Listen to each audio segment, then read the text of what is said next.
Hi, everyone, and welcome. I am super geeked out and excited for my guest today. I will give you her formal information in just one moment, but I want to say we connected. I feel like she is my soul sister. So, this is going to be an episode that you want to tune into, that you want to listen to over and over again. It's going to have a ton of great information. But I think this is just going to be a relationship that's going to last. So you will be hearing more and more of Miss Karen in days to come. So officially, let me introduce and welcome our guest today, Karen Martel. She is a certified transformational nutrition coach and women's hormone and weight loss expert, founder of the revolutionary program On Track, a woman's hormone balancing and weight loss program. She's also host of the top-rated women's health podcast, The Other Side of Weight Loss, that I have been listening to forever, even before we connected. I just love the information that Karen gives on that. After struggling with her own health issues, like many of us have, that's how we come to help you all, Karen was determined to bring her knowledge to others with a bold new approach to women's health and weight management. Karen's passion lies in helping women break through weight loss resistance and find their personal weight loss code through diet variation and hormone optimization. We always say that word.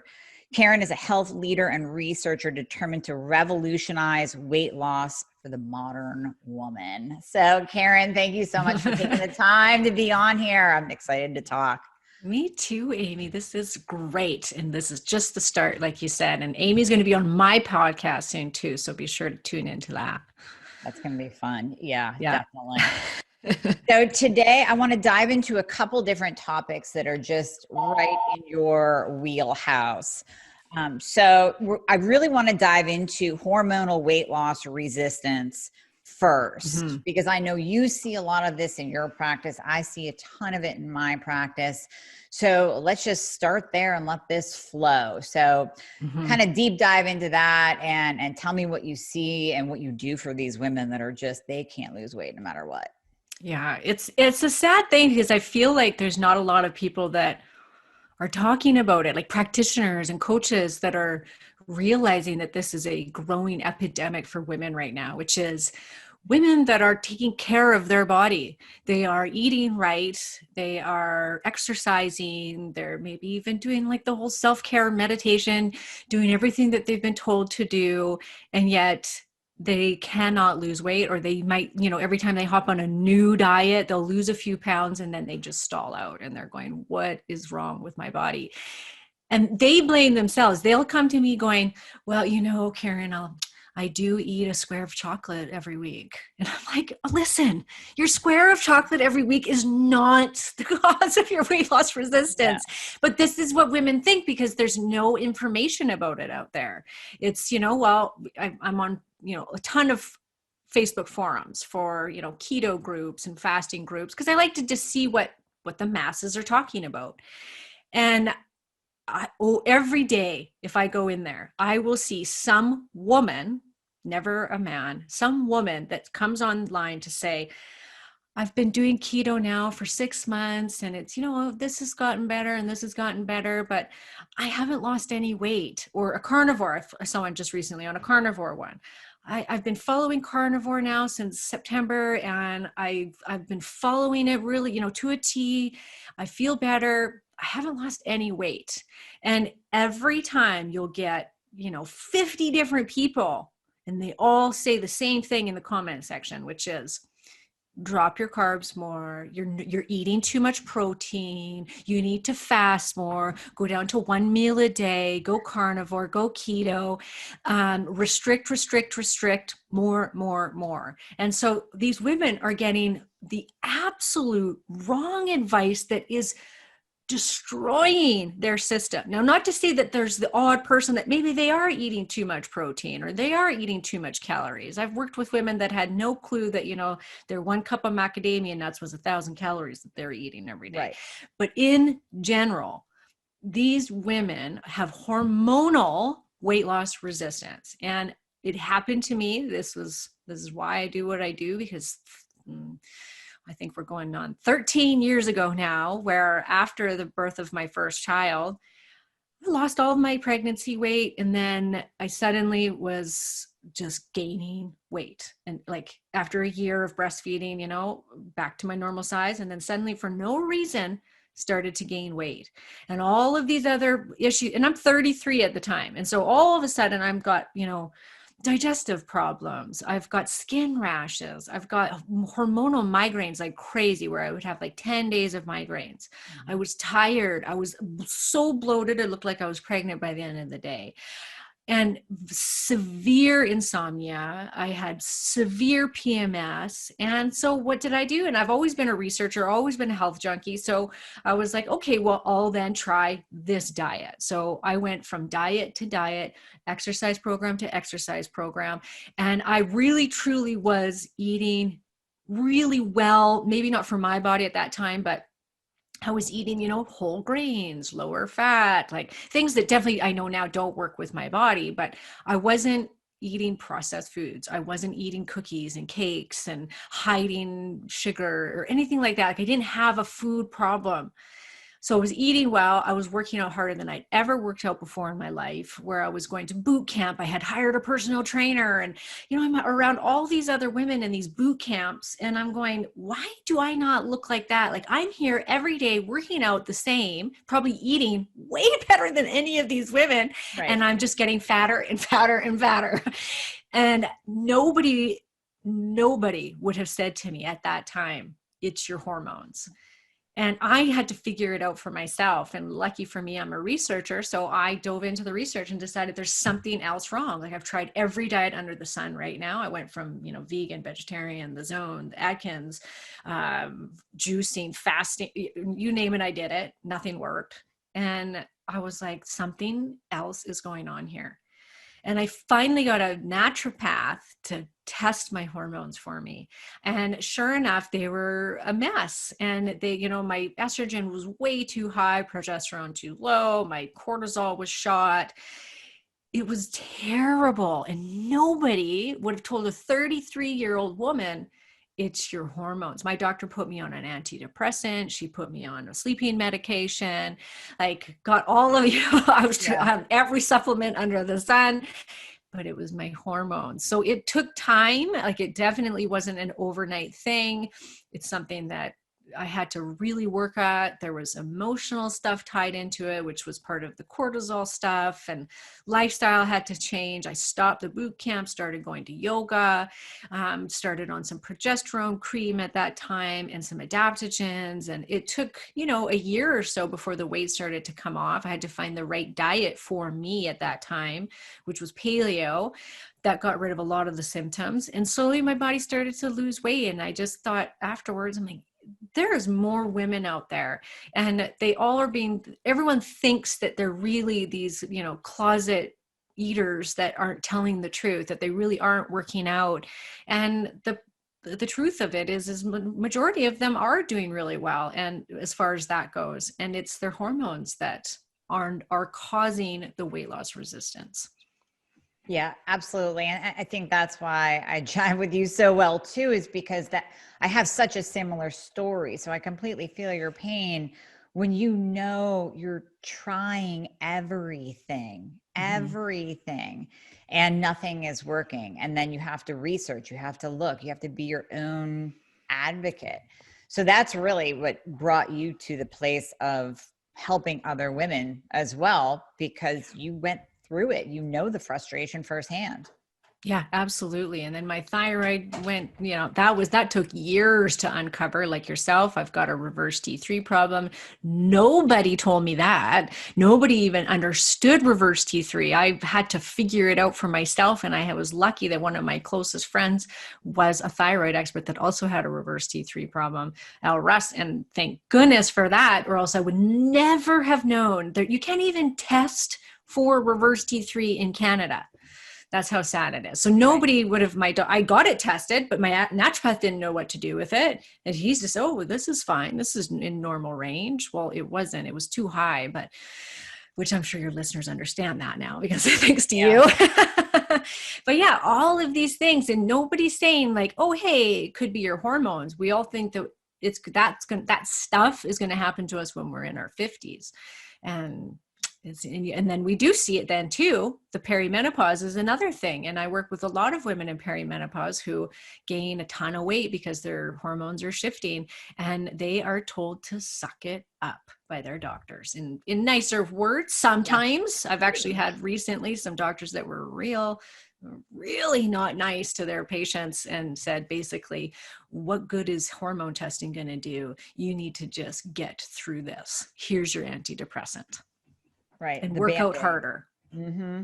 Yeah. Eat less, exercise more, and here's the Band-Aid. Exactly. Yeah, Right. they are. All of them are being told that, and it's ridiculous.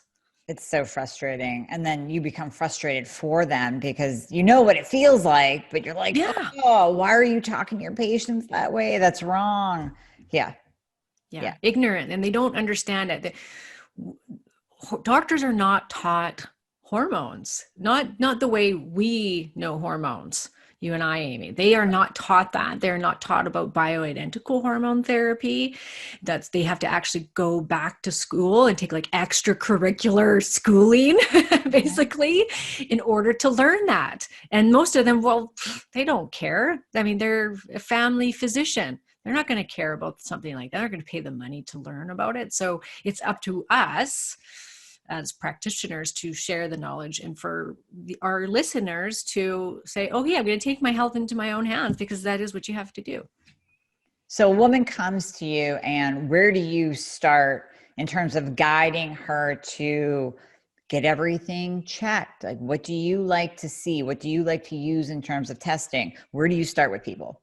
Yeah, I always start actually with diet, and because there's so many women that are following the wrong diet, eating the wrong diet for what's happening to them hormonally. And sometimes it's better to find out kind of hormonally what's happening beforehand. But the diet, I find you have to kind of remove a lot of these inflammatory foods and just start to eat really clean if you're not already doing so. That has to come first, because so many of the hormones can get better by just changing the diet. And it can be that simple. If you've already been following a really clean diet and you feel like you are doing everything right, then the next step is you have to test, because you could sit there, like I've got this awesome quiz on my website, and it's a great starting point. But I tell them right up front, like, this is just a quiz, and there's so many symptoms of hormonal imbalance that are so much like each other, right? They overlap each other. There's like low cortisol and high cortisol. A lot of the symptoms overlap each other. Estrogen dominance and deficiency of progesterone. There's two different types of estrogen dominance. So you could have very fine levels of estrogen, but not in comparison to progesterone. Your progesterone might be too low. But then there's some women that have totally great levels of estrogen. It's just that their estrogen is off, way too high, and they have estrogen dominance, and their progesterone's normal, but their estrogen's too high. So there's two different things there. There's either way too high estrogen dominance, or there is totally fine estrogen levels, but too low progesterone in comparison. So those symptoms will overlap each other, but they take a different protocol to get back into balance. Same with the low to high cortisol, same with testosterone and the insulin resistance. So there's these hormones that have many similar symptoms. So you can take these quizzes and it can shed some light on, okay, yeah, I definitely think, especially if you're going through the quiz and you're ticking, yes, yes, yes, I've got so many of these problems. Well, then you've got some serious hormonal imbalances happening, and it's worth then spending the money to test farther. And I always say, test, don't guess. You could spend the next few years going through all the different supplements and different practitioners, trying to figure out what's the matter with you. Which hormones is it? I think I've got low cortisol. I hear that all the time. And then you check and you're like, no, your cortisol is totally fine, but your estrogen isn't, or whatever it might be. Yep. So I always say, don't waste the money not testing, because you could go through so much time and effort and supplements, like gosh, thousands on supplements alone to just go, oh, it's, I'm going to spend this $100, get my hormones tested with my doctor and find out everything I need to know. Like, it's just, you got to test. So whether or not you can do, there's some women that I suggest doing serum blood work with their MD, try and get their MD to do it, which can be challenging. If that's the case, then you can get everything now online on your own. There's Let's Get Checked, which is an at-home service. I sell saliva hormone test kits and blood spot test kits that are shipped to your home. You do it, you send it in, they send the results. Like, yeah, you pay a little bit more for those, but it is 100% worth it. Yeah, absolutely. I'm with you on the test, don't guess, because with Dr. Google now, people will be coming to you, women will most likely come to you, as they do to me, saying, well, I'm convinced this is what it is. Yes. It's like, I have all the symptoms of X, Y, Z. I go, well, you do, but those are also the symptoms of hypothyroidism. Those are also the symptoms of estrogen dominance. Those are also the symptoms. So yeah, they cross over so much that you absolutely have to test and fully test to get that entire picture. You can't just do, and I love how a lot of doctors think that women only have estrogen as a hormone. So when I ask for a full hormone panel, they get estrogen. Yeah. Like, well, how about those other ones? Yeah, or just TSH, right? Yeah. I mean, we all know that that's so classic for every doctor in North America when you say, I think I have a thyroid problem. Yep. Well, your I had a lady the other day whose T3 was under the range and her TSH was normal. And her doctor said, nope, you do not have a thyroid problem because your TSH is fine. Even though she actually did test the free T3. I was like, oh my God, I said, that's so clear that your doctor has no idea how your thyroid works. So please do not take that, right? Like, but yeah, so basic, I always want women to take basic blood work. If they can do a more extensive testing like saliva hormone testing, I think that that's preferred, especially if you're still in your fertile years. If you're in menopause, then serum can be as accurate as the saliva is. Cortisol, you always want to test saliva. But just basic stuff like you want to get your hemoglobin A1C. It's a 3-month look at your blood sugar. You want to do things like your estrogen and your progesterone on day 21 if you're still cycling. You want to do sex hormone binding globulin if you're going to be testing through serum. What else? The full thyroid panel, like we were just talking, including the antibodies, including reverse T3. It's very, very key. And it does not matter if you've been told your whole life that you don't have a thyroid problem. Please, you guys know this because you listen to Amy. Test all of the thyroid markers. Okay. I don't know about you, Amy, but I always tell women, if you can't, if you're on a budget and you want to only test what you have to test for, a good tool to use is taking your basal body temperature. Do you use that, Amy? I do. Yep. Taking the vitals. Mm-hmm. Yeah. So take your basal body temperature. You can take your heart rate, things like that. But your basal body temperature, if it's not on average reaching that 98.6 in the afternoon, 98.4, especially in the second half of your cycle, then that tells you that maybe there is a thyroid problem. And there's other things that can cause a lower temperature, but at least then you would be like, okay, no, my temperature is consistently coming under. If it's fluctuating a lot, that could mean that there's an adrenal aspect to it. So then maybe it would be worth getting the money to spend, on the cortisol test to see what's going on and a thyroid test. And if that's where you have to start, great. But that's a $10 hack that you can use before you go spend a bunch of money on testing, just to say, okay, I think I have a thyroid problem. I'm going to buy the temperature, the thermometer, take my temps for a few weeks. And if they're consistently under, then you can go, okay, I think it's worth spending the money on a thyroid panel now. Right. So there's little things like you can buy your own blood sugar monitor. And I always tell women, if you're trying to lose weight, it's a really good tool to have. You can get them online for some, $50 or whatever it is. So cheap. You can even get your doctor to sometimes write a prescription for it and get some more money off of it. But it's a tool that we should all be using if we're trying to lose weight, because We don't know what our blood sugar is doing every day, and it can tell you so much about the foods that you're eating, about how your sleep is affecting your blood sugar, right? You don't have a good night's sleep, you'll see your blood sugar go up in the morning a lot of the time. Horrible. And you can test different foods, what I call carb tolerance testing. So because some people, they do really well on certain carbohydrates, for instance, like fruit, and they can eat fruit till the cows come home and they never gain a pound. And then there's the next person will come along and their blood sugar goes through the roof. So you can do this carb tolerance testing to really fine tune your diet, this is what this whole thing comes down to, is you have to find your weight loss code, and that's going to look different for everybody. So you can't go jumping on these forums and taking the advice of all those keto people and carnivore people because it's worked for them. If you're not losing weight, there is something else happening in your system. And so you need to figure out what that is. And that's going to be the right diet for you. It's going to be the right hormone balances for you, whether or not you need a bioidentical, or maybe you just need some support somewhere. Maybe you need some thyroid medication, whatever it might be. You need to focus on what's good for you, not what's good for everybody else on Facebook. I love how you call it the weight loss code too, because I'm always saying something very similar. Don't go by your brother's, girlfriend's, and sister's supplements and diet because she heard it would be good on Dr. Oz. It's not going to work for you just because it works for this person. Yeah. And you're right, calling it a weight loss, it's your weight loss code. It's what actually works for you and your body.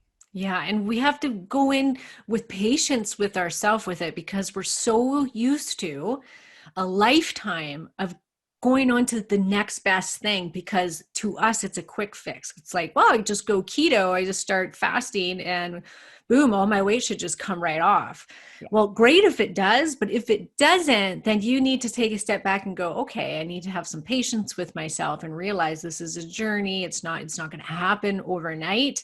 My body's more complicated than, Mary Beth at work or whatever it is, like you have to let go of that quick fix mentality, which we're all looking for. We want that diet that's going to come along, that's going to be like miraculous. Right. And for some people, it is sometimes, especially with diets like keto and fasting. Like for some people, it is like so like a miracle where it's like, finally they have no struggle with food. They lose all their weight. They're just joyous. But then there's this group of women that it's not good for them, and it's not good for what their hormones are doing at this time. And you have to be open to that. Mm-hmm. And patience is the key, because we all want it yesterday.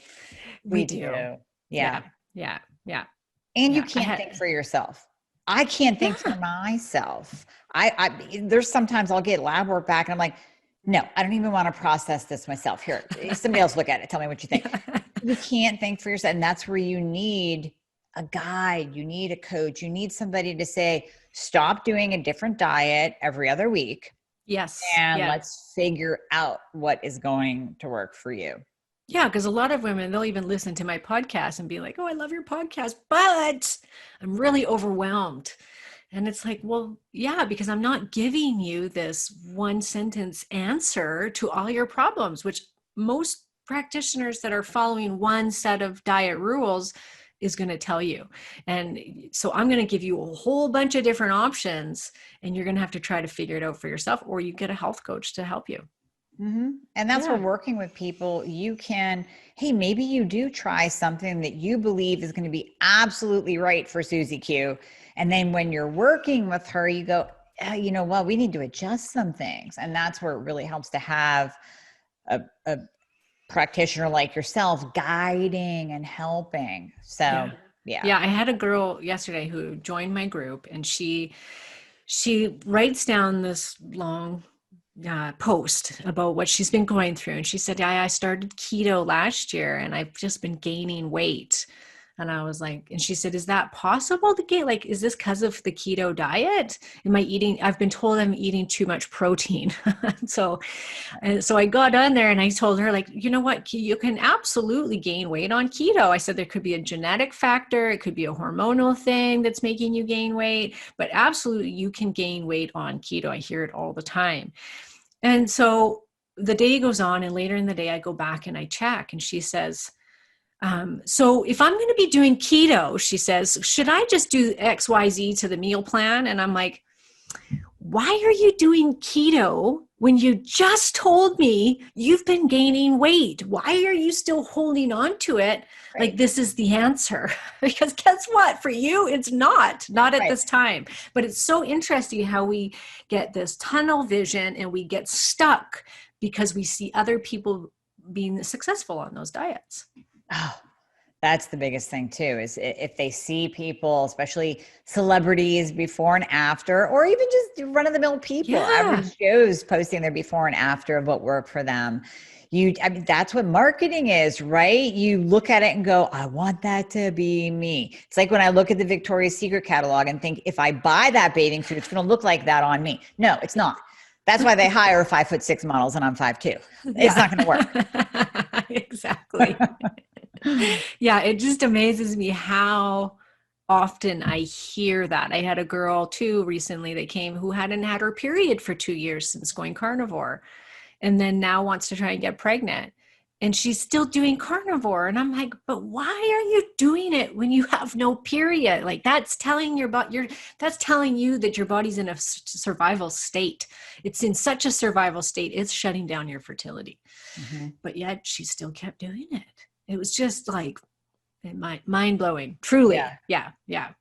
And I loved your talk with Paul Saladino too. I love that you guys could bring your knowledge to the table and have an educational debate about the pros and cons of carnivore. So in all of your experience, then what diet have you found? I don't know if we can narrow it down because we're both talking about personalization of nutrition, but what have you found that works for hormone dysfunction, hypothyroidism? Yep. That's a good question, because I've been doing this a long time, and there's definitely things that I see work better than other things. So what I like to do is kind of go by hormone type. So if depending on which hormones are out of balance is what diet I would recommend. Now, in general, I do recommend a primal based diet. So whether that's paleo, autoimmune, paleo, keto, carnivore, I'll even throw fasting into there because that seems to be part of the primal world more so. So I tend to use those because when you are overweight or you're experiencing weight loss resistance and hormone dysfunction, there's going to be a level of inflammation happening in your body because of that. Your gut may have some problems. Our gut has so much to do with our hormones.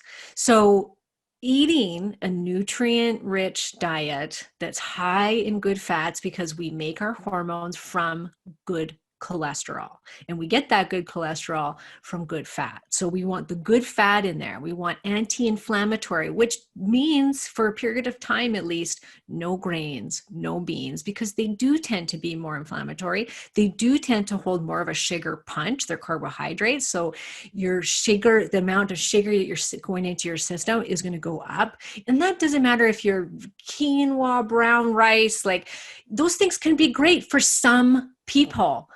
But when you're trying to fix a hormone problem and you're trying to reverse weight loss resistance, your body doesn't go, oh, it's brown rice. We're not going to convert this to this, 30, 40 grams of carbohydrates that it contains.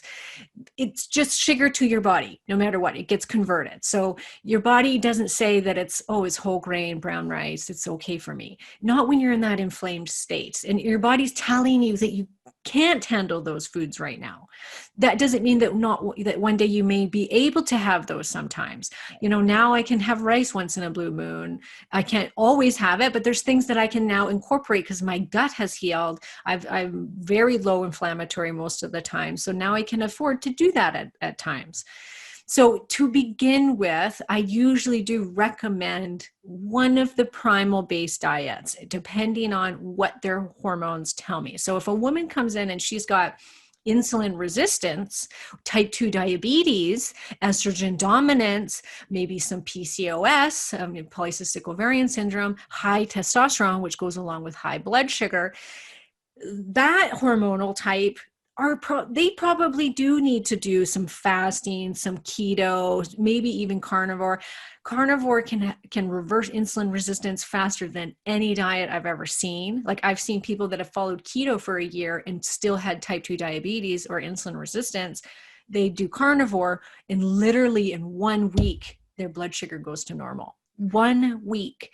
So those people, I think you need to do that. You need to do keto, you need to do carnivore for a period of time, and as little time as possible.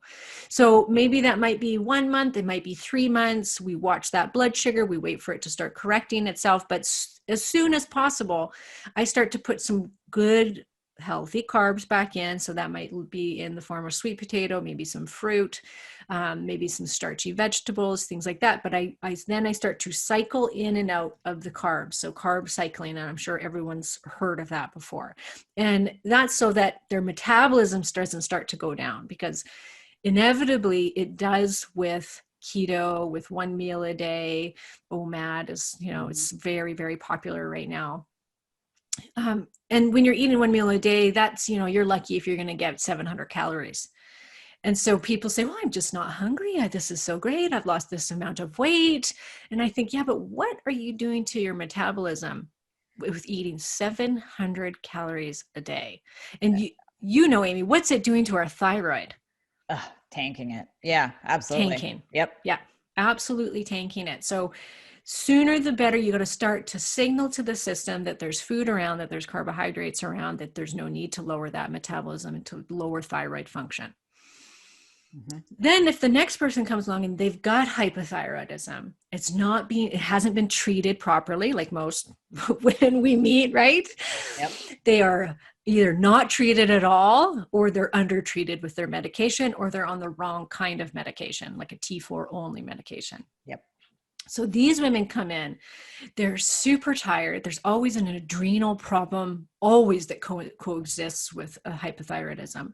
So we've either got too low cortisol, we've got too high cortisol. They're hypothyroid, their thyroid is just pooched. It's not where it should be at all. Mm-hmm. You can't throw that person on a ketogenic diet. And yet they're being told all over the internet, keto and carnivore does not slow down thyroid. Well, I did a whole podcast about this, and I dove into all the research there was on PubMed about what fasting and keto and carnivore, low carb diets, what they do to your thyroid.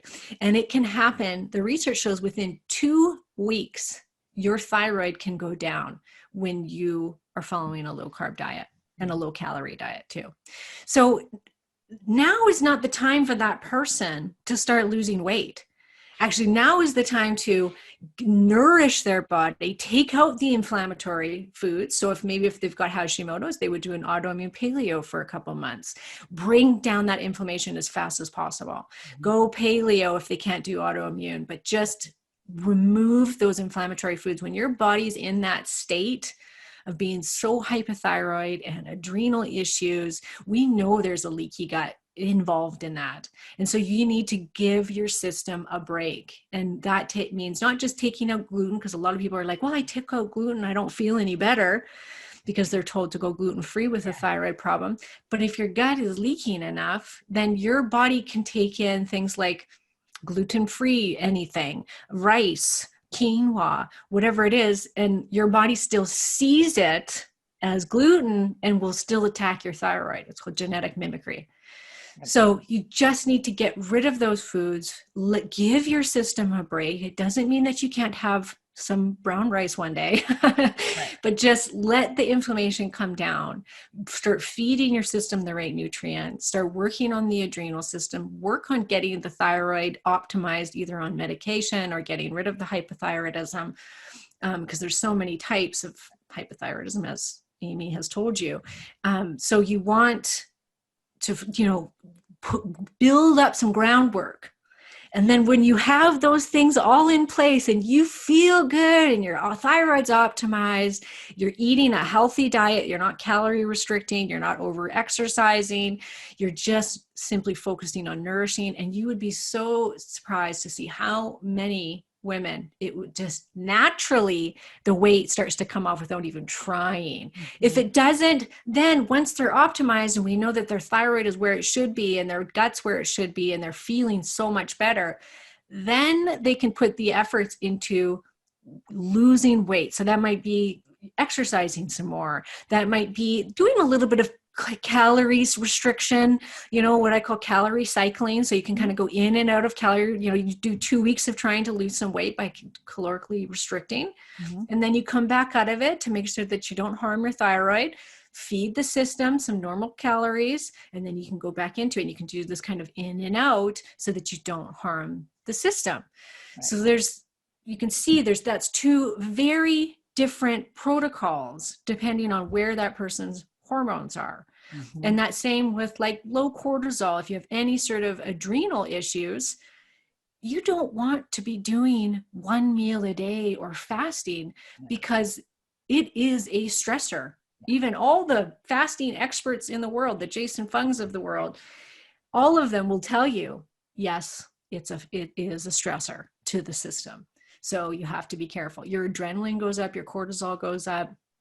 So if you've already got that problem, then it's like you're just taking a broom and you're just beating your adrenals more and more and more. And so even if you lost weight on it, doesn't matter. You're still harming the body in the meantime because you were already in a state of too high cortisol or too low cortisol.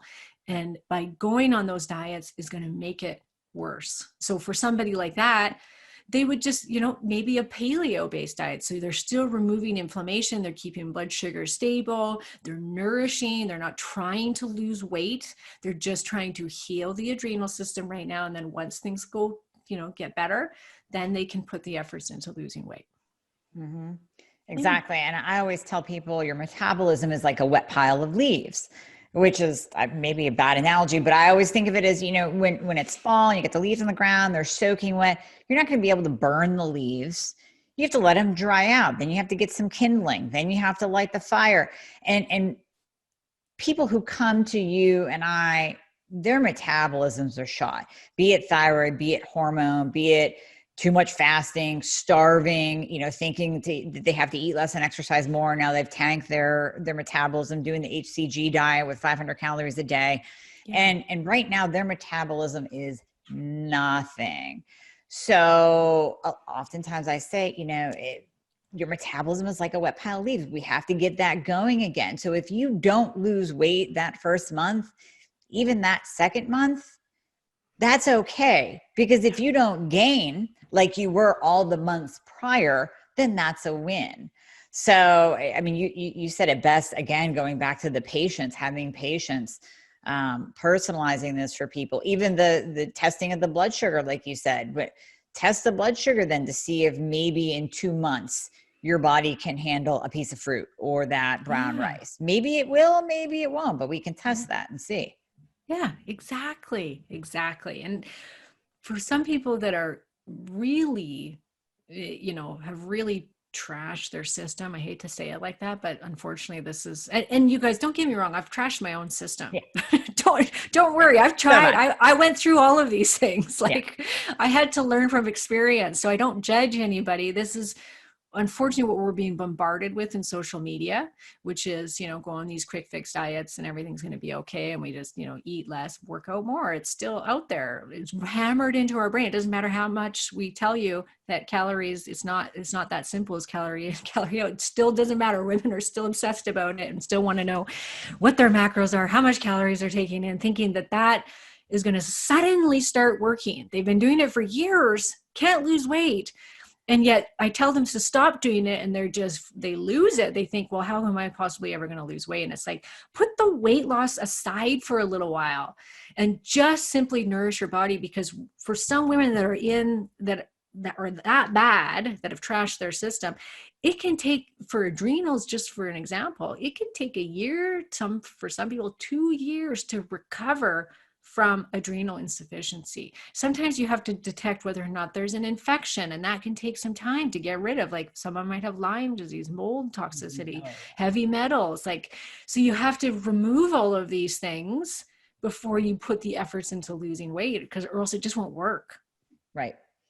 Right. So how do you communicate that to your patients, your clients? Because I know all my listeners are a little bit on the impatient side. So especially if they're one of my patients, they want the result. And I know, and I understand, and I've been there and I've been frustrated as you have. How do you educate your clients on that patience aspect and how long it may take? Well, I usually like to say, like, it took you a while to get where you are. So you have, for some people, I've heard before, and I don't know if this is true, that however long you've been sick for or overweight, it's going to take half that amount of time to get to reverse it.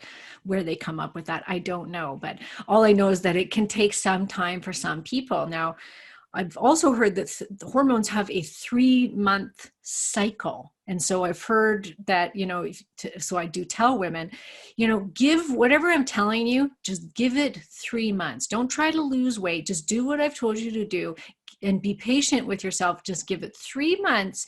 And then we'll see, we'll say, okay, where are you at? What's happened in the last 3 months? A lot of the time, you can put these women on certain supplements or on a certain diet because it matches their hormonal profile. You could put them on, replace some of their hormones. If they're in perimenopause and they're struggling, you can replace the hormones. And within a few months, they've lost 10 pounds. I've seen that happen.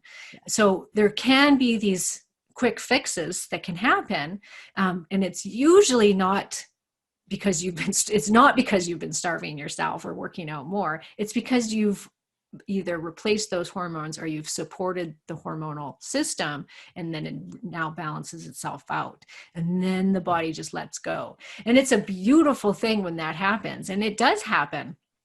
I've worked with so many women that this is the case. And I just say, you have to be patient, give it 3 months. I always say, just give it 3 months, and then we'll look at it and we'll see if your body's ready to lose some weight, and we'll go from there. And usually people can wrap their head around 3 months.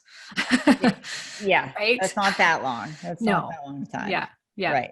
So on the hormonal front then, since you said basically hormones change and cycle over the course of 3 months, then how do you work with women to get the most out of the bioidentical hormone therapy that you use if they need that? If you test thoroughly, you find this is what we need to do, then what? So with bioidentical hormones, they shouldn't just be slapped on willy-nilly. Like you guys in the States, you guys can go over the counter and buy your hormones for most of them. Estrogen, progesterone, DHEA, pregnenolone, they can all be bought over the counter. And so a lot of women will just, let's just slap these things on and then wonder why they're gaining weight from their estrogen, or why they don't feel very good on the progesterone, or whatever it is, or why nothing's happening.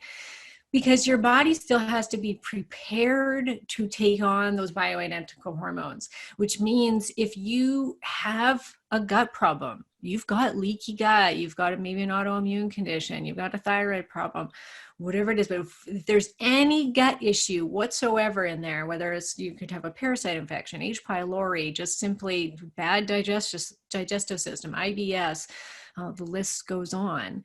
If your gut isn't prepared, then taking things like estrogen, even if your body needs it, the gut needs to have the right bacteria. It's called estrobolome. If it doesn't have that, then it's going to reabsorb your estrogen. So you put your estrogen on, your body filters it through, puts it into your gut, and your gut's not prepared for it. And now your body's going to put it into the system. And then you put on more the next day, and then more the next day. Well, now the estrogen levels are going, and suddenly you're bloated and you don't feel good and you're gaining weight rapidly and you're going, oh, well, screw these hormones. I'm not doing this. This is making me fat. Yep. Things like that. Your liver has to be working well. If you're drinking every night and you're drinking your 1 or 2 glasses of wine, which is extremely common, that alone will make it so your body will not take on hormones very well, because your liver's being taxed. And when it's having to deal with all the alcohol that's coming into your system, then when you start slapping on hormones, the body, once again, can't filter out and process those hormones properly, and they just get recirculated. So then we go into a hormone dominant state. So you have to fix up the gut. You have to make sure your gut bacteria is on point. You have to, and that can take different things, right? Right. So if you've got any sort of a gut problem, you want to get that cleared up before you start taking hormones. You want to be exercising. You want to be moving your system, because you want that estrogen to circulate properly throughout your body, and the progesterone.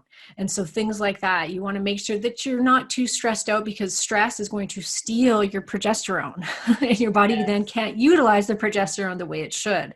So you want to make sure your stress is in check, you're eating the right foods, your gut is healthy, and so is your liver. And then when you use the hormones, it can be like the miracle. It really can. It can just be so glorious, and you can feel so much better. And then when you put the efforts into losing weight, the body has the right machinery to let go of the fat finally. Because without those hormones, your body, you don't have the right machinery to lose weight. We need estrogen. If we don't have it, estrogen gets a really bad rap. And when estrogen's too high, it'll make you gain weight. And we have a lot of xenoestrogens in our environment, which are creating obesogens and making it hard for us to lose weight.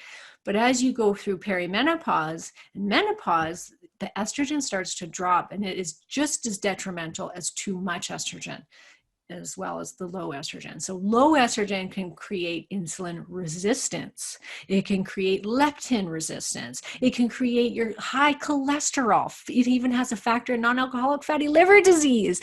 So we need the estrogen for our body to lose weight. But if your body can't handle the estrogen, because it doesn't have the right setup, the right grounds, the garden work for it, it's going to make you gain weight. So you need all of these little things in place. And then when you use those hormones, the body will go, okay, now we have what it takes to lose weight.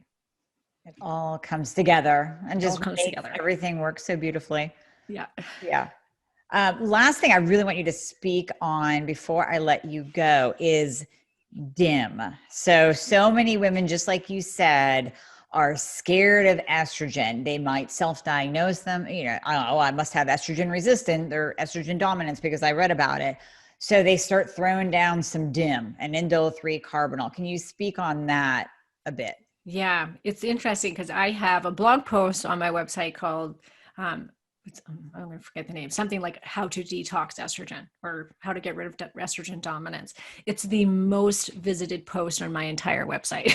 We'll link to that. We'll link to that in the show notes. Yeah. That way you can find it easily. Yeah. And it is a real problem. We do have way too much xenoestrogens in our environment. And if you test your hormones, here's the thing. If you test your estrogen, we can't test for xenoestrogens. So you could have low estrogen and high xenoestrogens, and your receptors, your hormone receptors, which is, I always think of it as this like little hand that's sticking out of the cell and it's grabbing on to hormones and bringing it into the cell. If the receptors for estrogen will prefer xenoestrogens over real estrogen. So if your body's being bombarded by xenoestrogens, that hormone receptor site is going to take in fake chemical estrogen over your natural estrogen, which you do not want. It's terribly toxic to your body. So you have to get rid of as much xenoestrogens in your environment as possible. And if you're still in your fertile years, taking DIM can help with that. So DIM can help to bind to these toxic estrogens as well, though, as your own estrogen. Same with another product that's very popular for estrogen detoxification is calcium D-glucarate. It's really good for helping the body to break the estrogen down in the gut. So the combination of the two can be excellent for somebody that's got too much estrogen in their body. But on the flip side, if you are taking bioidentical hormones, you're in perimenopause or menopause, we know your estrogen is low, that will get rid of your estrogen farther. Like scientific research actually shows that those products will lower your estrogen. It's at the same time lowering your xenoestrogens, but it can also get rid of your good estrogen. So you have to be really careful. I see a lot of women in menopause, because they've been told this is good, taking DIM. And a little bit could be okay, because we do want to get rid of those xenoestrogens, but you just need to be tuned into your system. And if you're taking, bioidentical estrogen, you're still getting hot flashes, then you may want to drop that and see if it helps. Same with phytoestrogens, even like good plant estrogens. Yep. They will compete for the same receptors as your bioidentical estrogen is, and it's going to be in a weaker form. So when you do bioidentical hormones, it can be beneficial actually not to take those things, and instead support your digestive system and support your liver, so that your liver can take care of the xenoestrogens. Then your body will be able to handle the bioidentical hormones better, and you don't need to take the DIM and the calcium D-glucarate. Mm-hmm. Does that make sense? Absolutely. Makes total sense. Perfect sense.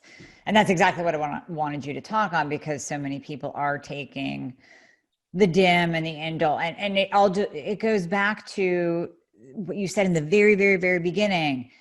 We're spending money on supplements, and not doing the simple things. I mean, even don't drink a glass of wine every night to help your liver. Don't take Tylenol like it's going out of style. That's going to pound your liver. And then that's going to have an effect on hormones. So you might be sitting there thinking, well, I'm doing everything right. I bought the organic shampoo and body wash. Yeah. Yet you're drinking wine and taking Tylenol. Yes, exactly, Amy. Exactly. Yeah. Good. Very good point. So thank you for all of your knowledge today. I want you to tell people, we are going to link to that blog post that you mentioned, and we're going to link to your site, everything. So please tell people how they can find you, the testing that you spoke about that's on your site. So yeah, KarenMartel.com. There's a quiz on there that helps you to figure out which hormone could be causing you the most grief. It's going to come with a 2-week hormone meal plan and a little ebook, which is great, and helps you just get started out trying to figure out this hormonal mess that you might be in. And then of course, there's so much great info on the podcast, The Other Side of Weight Loss. And I think between those two, you're going to get the most information from me. Yes, absolutely. Your podcast is amazing. So thank you so much, Amy, for sharing and for being on here. And you'll be on again. So I mean, we could talk for hours. So we'll try to break that up into multiple podcasts. Yes, exactly. Awesome. Okay. Thanks, Amy. All right. Thank you so much.